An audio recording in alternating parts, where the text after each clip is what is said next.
வீரா serial நாளைக்கான எபிசோடில் என்ன நடக்க போகுதுன்னு ஒரு சூப்பரான ப்ரோமோ ரிவ்யூ பார்க்கலாம் வாங்க. என்னோட ரிவ்யூ பிடிச்சிருந்தா லைக் பண்ணுங்கள். ராமச்சந்திரன் வள்ளிக்கிட்ட வீராவை பற்றி ரொம்ப பெருமையாக பேசுகிறாங்க. வீரா இன்னைக்கு கடையில் எவ்வளோ தைரியமாக நடந்துக்கிட்டான்னு தெரியுமா? எனக்கு 3 ஆம்பளை பசங்க இருந்தாலும் அவங்க எல்லாம் கொடுக்காத தைரியத்தை வீரா எனக்கு கொடுக்குறா.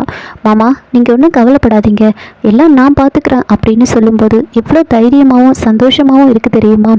வீரா நம்ம வீட்டுக்கு மருமகளாக வந்ததுக்கு நம்ம ரொம்ப கொடுத்து வச்சிருக்கணும் அப்படின்னு வீராவை பற்றி ரொம்ப பெருமையாக பேச, அதுக்கு வள்ளி வீரா இந்த வீட்டுக்கு வந்ததுக்கு காரணமே மாறன் தானே அப்படின்னு சொல்ல, நீ உன்னோட மருமகனை விட்டு கொடுக்க மாட்டியா அப்படின்னு சொல்லி 2 பேரும் ரொம்ப சந்தோஷமாக பேசிகிட்டு இருக்காங்க.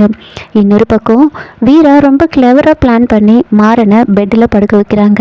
மாறன் பாய் போட்டு தரையில் படுத்துக்கிட்டு இருக்க வீரா ஏசியை ஃபுல்லில் வச்சுருவாங்க, ஃபேனையும் ஃபுல்லில் வச்சுட்டு தூங்குறாங்க.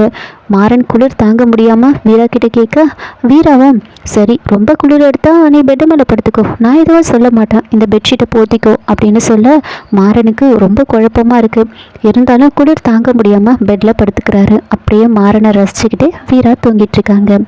அதுக்கப்புறமா வீரா மாறனோட ஷர்ட் எடுத்து போட்டு பார்க்குறாங்க. அப்படியே ரசிச்சுக்கிட்டே போட்டு பார்த்துட்டு இருக்க, நீ இந்த கையெல்லாம் மடித்து விட்டுருவல அப்படின்னு அப்படியே ஷர்ட்டை மடித்து விட்டுக்கிட்டே இருக்காங்க. அப்போ கரெக்டாக பின்னாடி மாறன் வந்து நிற்கிறாரு. அப்படியே ரொமான்டிக்காக வந்து 2 பேரும் பார்த்துக்கிட்டு இருக்க 2 பேரும் அப்படியே ஹக் பண்ணிக்கிறாங்க. அப்படியே வந்து ரொமான்டிக்காக போயிட்டுருக்கு. இதோட இந்த ப்ரோமோ வந்து முடிச்சிருக்காங்க. என்னோட ரிவ்யூ பிடிச்சிருந்தால் லைக் பண்ணுங்கள், மறக்காமல் சப்ஸ்கிரைப் பண்ணுங்கள். தேங்க்யூ.